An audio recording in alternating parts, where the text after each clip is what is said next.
Yeah, trust me. I got mine coming. Now, let me ask you. You ever look around and the world just seems empty to you? Oh, yeah.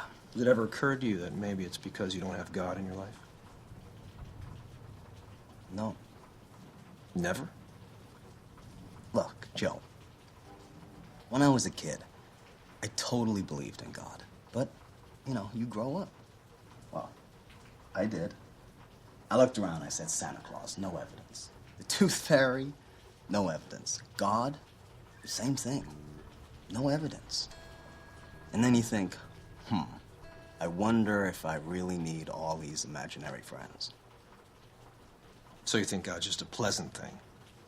Like it's easier to believe than not? Well, easier for you, clearly. No, Gavin, faith is hard. God tests you time and time again. Sometimes he even demands that you die for him. You think that's easy? For people of faith? Sure. That's the problem. Like, I could never fly a jet into a building. But those 9/11 guys could, because they had faith in an afterlife. Not to mention 72 virgins, though. Why anyone would want virgins, I don't know.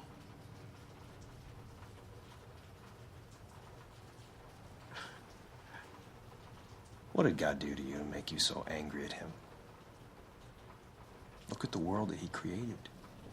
All the beauty. You know, wars and plagues and genocides and earthquakes and tidal waves. And then, after all that suffering, what does your God do next?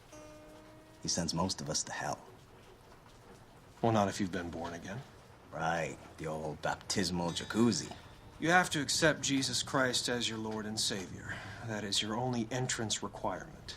Okay, so the Hebes, the Hindus, the Muslims, the atheists, the Buddhists, all damned, right? They have to accept Jesus Christ. And the Catholics, because they're not born again, right?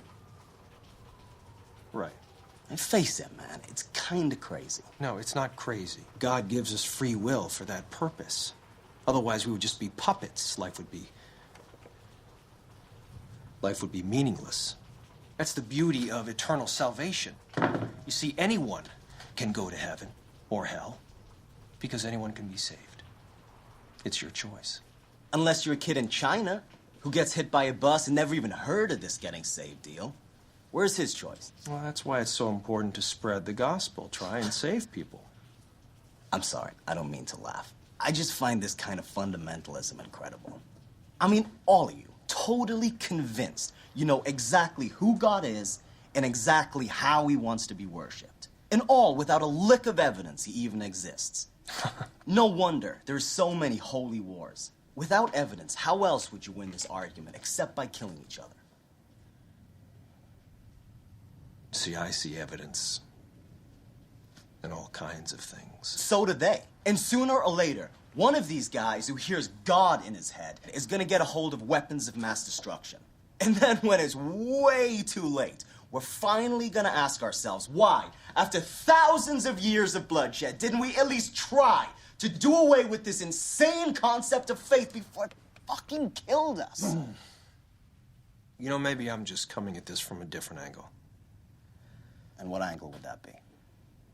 Well, it's not abstract to me. I go to the hospital and I visit sick children, right? 2 days ago, I was at the bedside of a dying child. His mother and father were killed in an auto accident. He's about to pass as well. And he asks me if heaven really exists. I say, yes, it does. It's where Mommy and Daddy are. About an hour or so later, he dies. With a smile on his face. So what would you have said in my place? Sorry, kid. No evidence. No. I probably would have told him exactly the same lie you did.